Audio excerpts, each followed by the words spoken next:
In this world, it is instantly obvious that something is odd. No houses can be seen in the valleys or plains. Everyone lives in the mountains. At some time in the past, scientists discovered that time flows more slowly the further from the center of the Earth. The effect is minuscule, but it can be measured with extremely sensitive instruments. Once the phenomenon was known, a few people, anxious to stay young, moved to the mountains.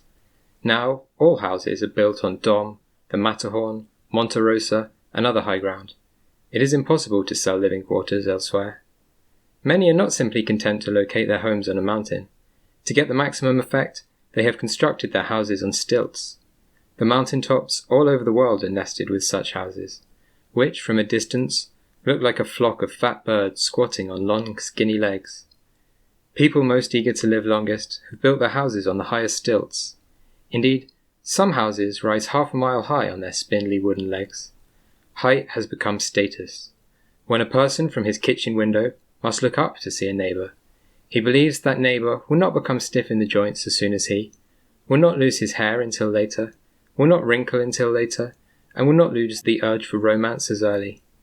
Likewise, a person looking down on another house tends to dismiss its occupants as spent, weak, and short-sighted. Some boast that they have lived their whole lives high up, that they were born in the highest house on the highest mountain peak and have never descended. They celebrate their youth in their mirrors and walk naked on their balconies. Now and then, some urgent business forces people to come down from their houses, and they do so with haste, hurrying down their tall ladders to the ground, running to another ladder or to the valley below, completing their transactions, and then returning as quickly as possible to their houses or to other high places. They know that with each downward step, time passes just a little bit faster, and they age a little more quickly. People at ground level never sit. They run while carrying their briefcases or groceries. A small number of residents in each city have stopped caring whether they age a few seconds faster than their neighbors. These adventuresome souls come down to the lower world for days at a time, lounge under the trees that grow in the valleys, swim leisurely in the lakes that lie at warmer altitudes, roll on level ground. They hardly look at their watches and cannot tell you if it is Monday or Thursday. When the others rush by them and scoff, they just smile. In time, people have forgotten the reason why higher is better. Nonetheless, they continue to live on the mountains, to avoid sunken regions as much as they can, to teach their children to shun other children from lower elevations.